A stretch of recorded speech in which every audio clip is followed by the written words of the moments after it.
સુરત પોલીસે organise crime આચરનારાઓ સામે ગુસ્સી ટોકનો હથિયાર ઉગામી અનેક ગેંગને સળિયા પાછળ ધકેલી દીધી છે, જેમાં આસિફ ટામેટા ગેંગનો સાગરીત જેલમાંથી પેરોલ રજા લઈ પરત હાજર ન થયો હોય, જેને ક્રાઇમ બ્રાન્ચની ટીમે ઝડપી પાડ્યો છે.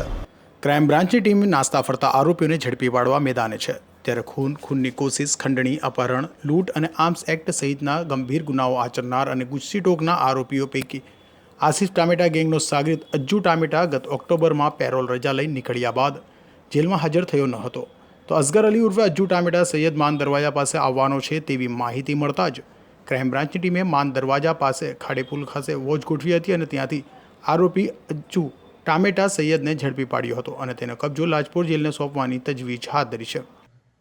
સુરત શહેરમાં મુઝફ્ફર અલી ઉર્ફે આસિફ ટામેટા જે પોતાના સાગરીતો સાથે મળી અને આસિફ ટામેટા ગેંગ આ એક ગેંગ બનાવેલી હતી.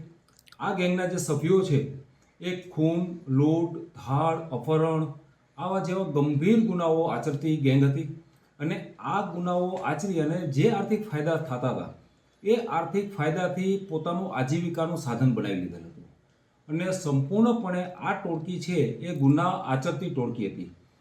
આમને અંકુશમાં લાવવા ખૂબ જ જરૂરી હોય અને પોતાની પ્રવૃત્તિ પણ એને લોકોએ ચાલુ રાખેલું હોય, જેથી એ લોકોના વિરુદ્ધમાં 27/11/2020ના રોજ ગુસ્સી ટોક હેઠળ ફરિયાદ દાખલ કરવામાં આવે છે અને આ ગુસ્સી ટોક હેઠળ એ લોકોના સભ્યોના 14 આરોપીઓને ધરપકડ કરવામાં આવેલ છે અને લાજપોર જેલ ખાતે મોકલી આપવામાં આવે. આ ગુનાનો જે અહમ સદસ્ય છે એ અસગર અલી ઉર્ફે અજ્જુ ટામેટા એ 10મા મહિનાની અંદર નામદાર હાઈકોર્ટમાંથી વચગાળાના જામીન લઈ અને બહાર આવેલો હતો. ત્યારબાદ એને 3/11/2022ના રોજ એમને હાજર થવાનું હતું જેલ ખાતે, જે હાજર નહીં થઈ અને પોતાની ધરપકડ ટાળવા એ નાસ્તો ફરતો હતો. છેલ્લા 2 મહિનાથી એ પોતા બહાર અલગ અલગ વિસ્તારમાં ફરતો હોય અને ક્રાઇમ બ્રાન્ચ લોકેટ કરી રહી હતી. દરમિયાન પીએસઆઈ ડીએમ રાઠોડ અને એમની ટીમને એક ચોક્કસ અને સ્પષ્ટ બાતમી મળેલી કે હાલમાં એ એમના ઘર માન દરવાજા ખાતે એ આવવાનો છે. તાત્કાલિક વોચ ગોઠવવામાં આવેલી અને ત્યાંથી માન દરવાજા ખાતેથી એમને પકડી પાડવામાં આવેલ છે અને જેલની અંદર મોકલવાની તજવીજ હાથ ધરવામાં આવેલ છે.